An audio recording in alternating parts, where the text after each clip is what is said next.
என்னுடைய சொத்து என்னுடைய செல்வம்னு சேர்த்து வச்சேனே, இந்த இடத்துல எனக்கு யூஸ் இல்லையே. மாகனா அண்ணி மாலியா, என்னுடைய சொத்து என்னுடைய செல்வத்தை லட்சமாக கோடியாக சேர்த்து வச்சேன். இன்னைக்கு அல்லாஹ் இடத்துல அதை கொடுத்து சொர்க்கத்தை என்னால் வாங்க முடியுமா? சொர்க்கத்தை வாங்க முடியுமா? லட்சமாக கொடுத்து கோடியாக கொடுத்து அல்லாஹ் இடத்துல சொர்க்கத்தை வாங்க முடியுமா? ஒரு நாளும் வாங்க முடியாது. என்னுடைய ஆட்சி அதிகாரமும் எனக்கு உதவி செய்யலை. பெரிய பதவியில் இருந்தேன், பெரிய ஆட்சியில் இருந்தேன், பெரிய அதிகாரத்தில் இருந்த உலகத்தில் என்ன செய்யலை? ஹுதூஹு ஃபகுல்லு தும்மல் ஜஹீம ஸல்லு, இந்த அடியான பிடிங்க, 70 செங்கலியால் அவனுடைய கையை காலை எல்லாம் கட்டுங்க, தரன்னு இழுத்து கொண்டு போய் நரகத்தில் தள்ளுங்க. ஹுமான ஹாஜிகளே, நாளை மறுமையில் ஒவ்வொரு அடியானுடைய நிலைமை என்ன?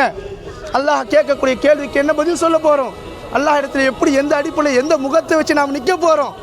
நன்மையான அமல்களை செஞ்சால் மட்டும்தான் நாளை மறுமையில் வலது கையில் நம்மளுடைய பட்டோலைகள் கொடுக்கப்படும். இல்லை என்று சொன்னால் இடது கையில் கொடுக்கப்படும். அவர்கள் எல்லாம் நஷ்டவாளிகளாக, முசீபத்துகளாக, ஏன் அல்லாஹ் என்னை இப்படி சோதிச்சுட்டானே, நான் இப்படி ஆயிட்டேனே, உதவி செய்ய எனக்கு யாருமே இல்லையே என்கின்ற அடிப்படையில் அல்லாஹ் என்ன செஞ்சிருவான்? கஷ்டத்தை கொடுத்துருவான். அல்லாஹு தஆலா கொடுத்த இந்த மார்க்கத்தை, இந்த தீனை, இந்த இஸ்லாத்தை முழுமையான முறையில் விளங்கி செயல்படக்கூடிய தௌஃபீக்கை அல்லாஹ் உங்களுக்கும் எனக்கும் உலகத்தில் வாழக்கூடிய எல்லா மக்களுக்கும் அல்லாஹ் நசீபாக்கி தருவானாக.